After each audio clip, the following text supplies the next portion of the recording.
Hello guys, गुलशन career classes के YouTube channel में आप सभी का एक बार फिर से स्वागत है। आज हम प्रीवियस पेपर 2019 का पेपर फर्स्ट सॉल्व करेंगे। तो सबसे पहला हमारा क्वेश्चन आता है साइकोलॉजी। साइकोलॉजी का फर्स्ट क्वेश्चन है, जीन पियाजे के अनुसार बच्चे, यानी जीन पियाजे के अनुसार बच्चे कैसे होते हैं। तो फर्स्ट है, ज्ञान को सक्रिय रूप से संरक्षित करते हैं। जैसे जैसे वे दुनिया में व्यवहार कौशल का प्रयोग करते हैं तथा अन्वेषण करते हैं। सेकंड है, प्रेक्षणात्मक अध्ययन की प्रक्रिया का अनुसरण करते हुए दूसरों का अवलोकन करके सीखते हैं। थर्ड है, उद्दीपन अभिक्रिया संबंधों के सावधानीपूर्ण नियंत्रण के द्वारा एक विशेष तरीके से व्यवहार करने के लिए अनुबंधित किया जा सकता है। और फोर है, पुरस्कार एवं दंड के सिद्धांतों का प्रयोग करते हुए विशिष्ट तरीके से व्यवहार करना एवं सीखना सिखाया जाता है। यानी जो जीन पियाजे हैं, जीन पियाजे ने किसका रूप दिया था? ज्ञान का संज्ञानात्मक सिद्धांत दिया था। तो इसके अंतर्गत हमारे क्या आता है, सक्रिय ज्ञान के रूप में निर्माण करते हैं। यानी first option is right option हो जाएगा।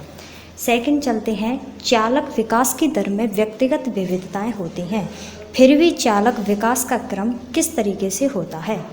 तो शीर्षगामी से अधोगामी नहीं, अधोगामी से शीर्षगामी ये भी नहीं होता है। अपरिष्कृत यानी स्थूल, यानी बड़े से लेकर के छोटे, स्थूल से सूक्ष्म की ओर, यानी अपरिष्कृत चालक विकास परिष्कृत चालक विकास की ओर होता है। यानी third option is right option हो जाएगा। अब चलते हैं थर्ड पर, वह अवधि जो वयस्कावस्था के संक्रमण की पहल करती है उसे क्या कहते हैं? यानी वयस्कावस्था की जो स्टैनले हॉल ने क्या कहा था कि इसे बड़े ही तूफान की अवधि कहा जाता है। तो कौन सी अवस्था थी वो? किशोर अवस्था। तो वही है कि वह अवधि जो वयस्कावस्था के संक्रमण की पहल करती है तो वो किसके अंतर्गत आती है? किशोरावस्था के अंतर्गत आती है। नेक्स्ट चलते हैं 4 पर, एक बच्चा तर्क प्रस्तुत करता है कि हिंज को दवाई की चोरी नहीं करनी चाहिए, क्योंकि यदि वह ऐसा करता है तो उसे पकड़ा जाएगा और जेल भेज दिया जाएगा। कॉलबर्ग के अनुसार वह बच्चा नैतिक विकास की समझ की किस अवस्था के अंतर्गत आती है? यानी उसके ऊपर 2 सिचुएशन थी कि अगर वो दवाई लेके जाता है, चोरी करता है, तो उसके पास में उसे जेल भेज दिया जाएगा और वह अपनी माँ को दवाई नहीं दे पाएगा। अगर वो दवाई नहीं लेके आता है तो उसकी माँ की तबीयत ज़्यादा खराब हो जाएगी। तो उसके पास में नैतिक दुविधा और नैतिक तर्कणा दो उसके पास सिचुएशन थी कि इन दोनों में से वह क्या करेगा। तो नैतिक विकास की किस समझ के अंतर्गत आता है वो? यांत्रिक उद्देश्य अभिन्यास के, या सामाजिक क्रम नियंत्रण अभिन्यास के, या दंड एवं आज्ञा पालन अभिन्यास के। यानी अगर वो चोरी करेगा तो उसे जेल भेज दिया जाएगा, पनिशमेंट। तो किसके अंतर्गत आता है? Third option is right option हो जाएगा। नेक्स्ट चलते हैं 5 पर, मौखिक संवाद जो बच्चे अपने आप से करते हैं उन्हें लेव वाइगोस्की क्या कहते हैं? तो क्या कहते हैं? जो वाइगोस्की थे उन्होंने किससे माना था? अहम केंद्रित वार्ता, या व्यक्तिगत वार्ता के रूप में, या भ्रांता वार्ता के रूप में, या फोर्थ था समस्यात्मक वार्ता के रूप में। तो क्या था? लेव वाइगोस्की थे, उन्होंने उसे व्यक्तिगत वार्ता के रूप में दिया था। Second option is right option हो जाएगा। 6 पर चलते हैं कि खिलौने, पहनावे की वस्तुएं, घरेलू सामग्रियां, व्यवसायों एवं रंगों को विशिष्ट लिंग के साथ संबंधित करना क्या प्रदर्शित करता है? यानी खिलौना बच्चों के साथ में, पहनावे कि किस तरीके का पहनावे हो, लड़कों का, लड़कियों का, जो भी जेंडर होता है, घरेलू सामग्रियां, व्यवसाय, जो लिंग होता है किसके साथ में, जो जेंडर होता है क्या भूमिका निभाता है। तो वो कौन सी होती है? रूढ़वादिता होती है। लड़का लड़की, अच्छा लड़का अच्छा लड़की, तो कौन सी होती है? जेंडर रूढ़वादिता। यानी second option is right option हो जाएगा।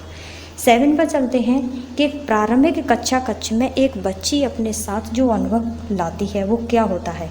उसे स्वीकार करना चाहिए, यानी उसे अस्वीकार करना चाहिए, नॉन एक्सेप्ट रखना चाहिए, उसकी उपेक्षा करनी चाहिए, यानी ईर्ष्या रखनी चाहिए, उस पर ध्यान नहीं देना चाहिए, या उसे शामिल करना चाहिए।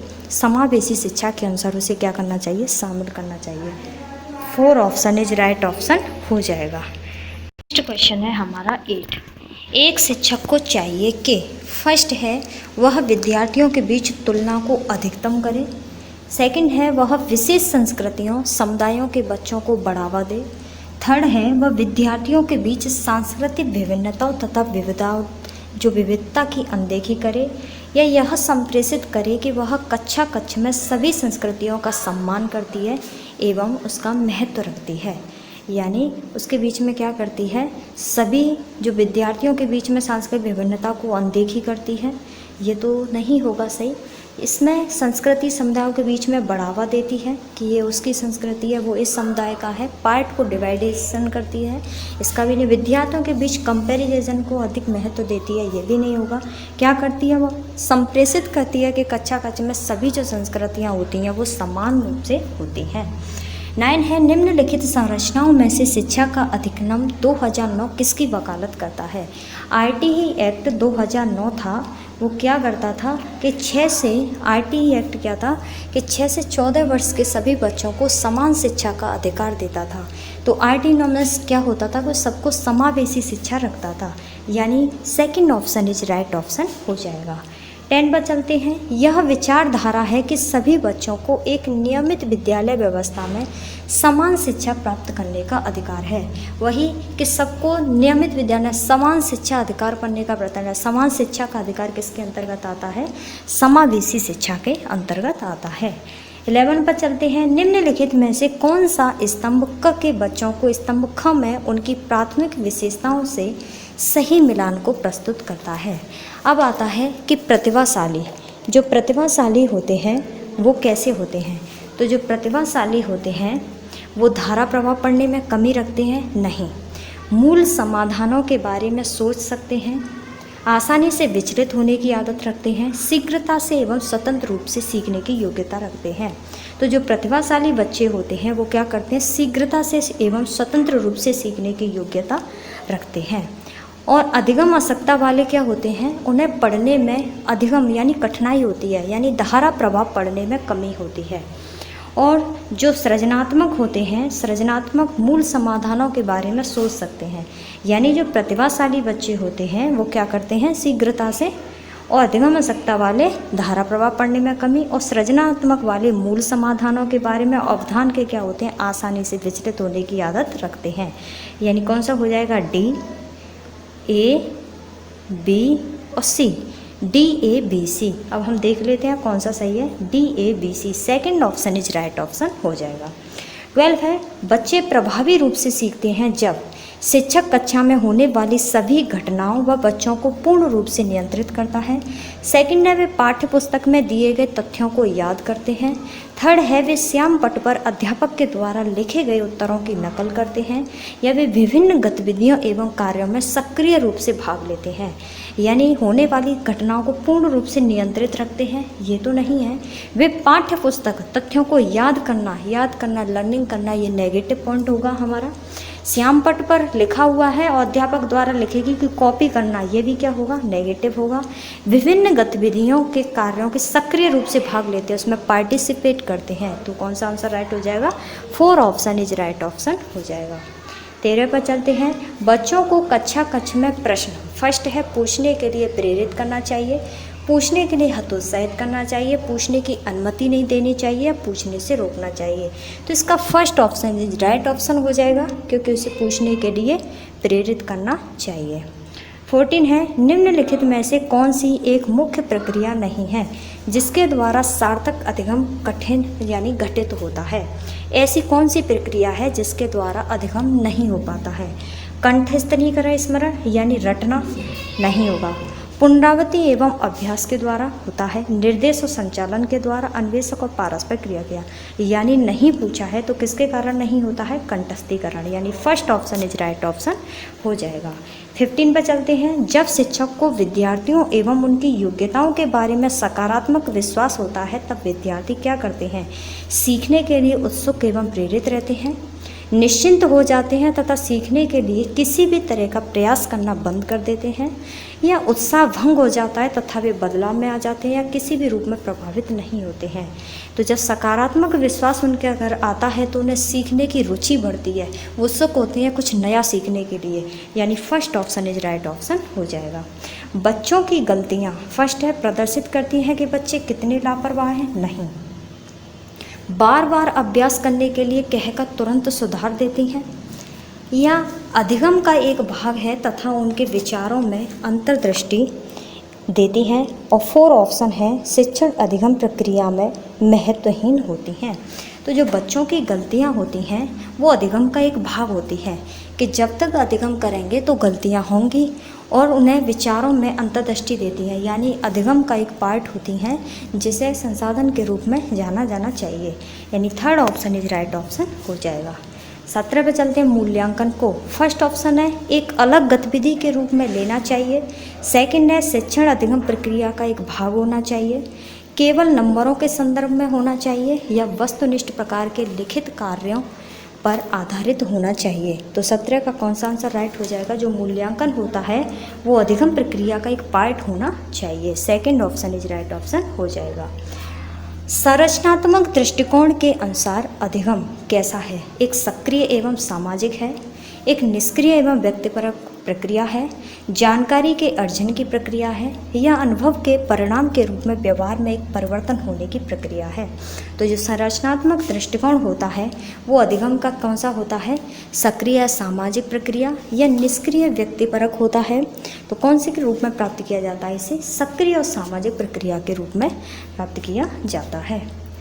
नीचे लिखी हुई स्थिति किस सिद्धांत को दर्शाती है? जो विद्यार्थी अच्छा प्रदर्शन नहीं कर पाते हैं वो महसूस करते हैं कि वे पर्याप्त रूप से अच्छे नहीं हैं और हतोत्साहित महसूस करते हैं, तब उनमें बिना प्रयास के कार्य को आसानी से छोड़ देने की संभावना होती है। तो क्या है इसमें कि पर्याप्त महसूस करते हैं, यानी उसके अंदर संवेग आता है कि महसूस करते हैं और आसानी से उसे छोड़ देते हैं, संभावना आती है, यानी संज्ञान उत्पन्न होता है। तो ऑप्शन दिए गए हैं संज्ञान एवं संवेग अलग नहीं है, संज्ञान एवं समय संबंधित नहीं है। तो कौन सा ऑप्शन इसका राइट हो जाएगा? जो संज्ञान और संवेग होते हैं वो एक दूसरे से कैसे हैं? अलग नहीं हैं, यानी first option is right option हो जाएगा। नेक्स्ट चलते हैं हम।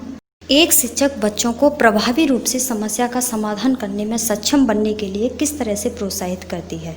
फर्स्ट है पाठ्य पुस्तक के सभी प्रश्नों के व्यवस्थित तरीके से समाधान लिखकर। सेकंड है पाठ्य पुस्तक से एक ही प्रकार के प्रश्नों के उत्तर के अभ्यास के लिए उन्हें पर्याप्त मात्रा में अवसर प्रदान करके, या पाठ्य पुस्तक में दी गई सूचनाओं के कंठस्थीकरण पर बल देकर, या 4 ऑप्शन है बच्चों को समस्या के बारे में सहजानुभूति अनुमान लगाने एवं बहु विकल्पों को देखने के लिए प्रोत्साहित कर कर। यानी बच्चों को क्या करना चाहिए? उसे अनुमान लगाना चाहिए, किस तरीके से वह बहुविकल्पीय प्रश्नों को देना चाहिए और वह देखना चाहिए कि किस तरीके से यह इसे सही कर सकता है। यानी 4 ऑप्शन इज राइट ऑप्शन हो जाएगा। नेक्स्ट चलते हैं हम 21। वह विधियाँ जिनके प्रयोग में विद्यार्थियों की स्व पहल व प्रयास शामिल है, निम्न में से किसका उदाहरण है? तो किसका उदाहरण है? अधिगमकर्ता केंद्रित विधि के द्वारा प्राप्त किया इसे जाता है। 22 है बुद्धि के बारे में निम्नलिखित कथनों में से कौन सा सही है? बुद्धि अभिसारी रूप से सोचने की योग्यता रखती है। अभिसारी और अपसारी क्या होता है? अभिसारी प्रतिभाशाली को बोला जाता है, यानी विभिन्न वस्तुओं से एक चीज़ पर फोकस करना। लेकिन अपसारी क्या होता है? सृजनात्मक, एक पॉइंट से विभिन्न प्रकार की सोच रखना, उसे कहते हैं अपसारी। तो जो बुद्धि होती है वो अभिसारी रूप से सोचने की योग्यता होती है। बुद्धि अनुभव के परिणाम के रूप में व्यवहार में एक अपेक्षाकृत स्थायी परिवर्तन होता है। बुद्धि एक आनुवंशिक विशेषक है जिसमें मानसिक गतिविधियां जैसे स्मरण एवं तर्क शामिल होती है। बुद्धि बहुआयामी है जिसमें बुद्धि परीक्षणों के द्वारा पूर्ण रूप से परमेय न की जाने वाली कई योग्यताएं शामिल होती हैं। बुद्धि कैसी होती है? इसमें पूर्ण रूप से परमेय न किए जाने वाली, यानी जिसकी तुलना न की जा सके, ऐसी कई योग्यताएं इसमें शामिल होती हैं। 4 ऑप्शन इज राइट ऑप्शन हो जाएगा। निम्नलिखित में से कौन प्राथमिक समाजीकरण माध्यम है? सबसे पहला बच्चे का प्राथमिक समाजीकरण कौन सा होता है? सबको मालूम होता है कौन सा होता है? परिवार बच्चे का सबसे प्राथमिक समाजीकरण होता है। उसके बाद वह पड़ोस में जाता है, विद्यालय में जाता है। जीन पियाजे के सिद्धांत का प्रमुख प्रस्ताव है कि बच्चों की सोच वयस्कों से भिन्न होनी चाहिए, बच्चों की सोच वयस्कों से बेहतर होनी चाहिए, बच्चों की सोच मात्रात्मक रूप में वयस्कों से भिन्न होनी चाहिए, या बच्चों की सोच गुणात्मक रूप में वयस्कों से भिन्न होनी चाहिए। तो इसका 4 ऑप्शन इज राइट ऑप्शन हो जाएगा। 24 का 4 ऑप्शन इज राइट ऑप्शन हो जाएगा। नेक्स्ट चलते हैं 25, जेंडर। जेंडर क्या होता है? जेंडर, ये प्रीवियस पेपर में आया हुआ सबसे इम्पॉर्टेंट क्वेश्चन है। जेंडर क्या होता है? जेंडर हमारे सामाजिक रूप में बताता है कि लड़के को ये करना चाहिए, लड़की को ये नहीं करना चाहिए। उसके अंतर्गत बताया जाता है समाज के अंतर्गत। तो ये क्या है? एक सामाजिक संरचना है। निम्नलिखित में से कौन विकास के व्यापक आयामों की सही पहचान करता है? यानी कौन है जो आयामों की सबसे सही पहचान करता है? तो सबसे पहले आता है शरीर, उसके बाद में आता है संज्ञान, फिर सामाजिक और संवेगात्मक। यानी हमारा first option is right option हो जाएगा। 27 पर चलते हैं। बच्चों और उनके अधिगम के संदर्भ में निम्नलिखित कथनों में से कौन सा सही है? फर्स्ट है, सभी बच्चे सीखने के लिए स्वाभाविक रूप से प्रेरित होते हैं तथा सीखने में सक्षम होते हैं। बच्चों को सीखने के लिए अभिप्रेरणा तथा सीखने के लिए उनकी सक्षमता केवल आनुवंशिकता के रूप में निर्धारित करती है, केवल आनुवंशिकता के रूप में निर्धारित करती है। और है, बच्चों की सामाजिक आर्थिक पृष्ठभूमि उनकी प्रेरणा एवं अधिगम सक्षमता को निर्धारित सीमित करती है। बच्चों को अधिगम हेतु करने के लिए पुरस्कृत और दंड करना चाहिए। ये तीनों हमारे नेगेटिव हैं, लेकिन उसने पूछा क्या है कि कौन सा सही है। इसका मतलब सभी बच्चे सीखने के लिए स्वाभाविक रूप से प्रेरित होते हैं और सीखने में सक्षम होते हैं। 28 पर चलते हैं। प्रगतिशील शिक्षा में बच्चों को किस तरह से देखा जा सकता है? तो किस तरीके से देखा जा सकता है? छोटे वयस्कों के रूप में नहीं, निष्क्रिय सक्रिय अन्वेषक के रूप में होता है। निष्क्रिय के रूप में बच्चे को कभी नहीं देखा जा सकता, सक्रिय अन्वेषक के रूप में। यानी third option is right option हो जाएगा। ले वाइगोस्की के अनुसार, जो वाइगोस्की थे उन्होंने क्या दिया था? सामाजिक सांस्कृतिक का विकास। सभी को पता है कि ले वाइगोस्की सामाजिक सांस्कृतिक विकास को दिया था। First option is right option हो जाएगा। निम्नलिखित में से कौन सा पूर्व क्रियात्मक अवस्था काल के बच्चे को विशेषित करता है? कौन सा करता है? वर्तुल प्रक्रिया, लक्ष्य निर्धारित नहीं करता है, विलंबित अनुकरण नहीं करता है, विचारों की अनुत्क्रमणीय होती है, वह बच्चे को विशेष प्रक्रिया विशेषित करता है। तो इस तरीके से ये हमारे साइकोलॉजी के 30 क्वेश्चन थे। तो हम नेक्स्ट वीडियो में हम मैथ सॉल्व करेंगे।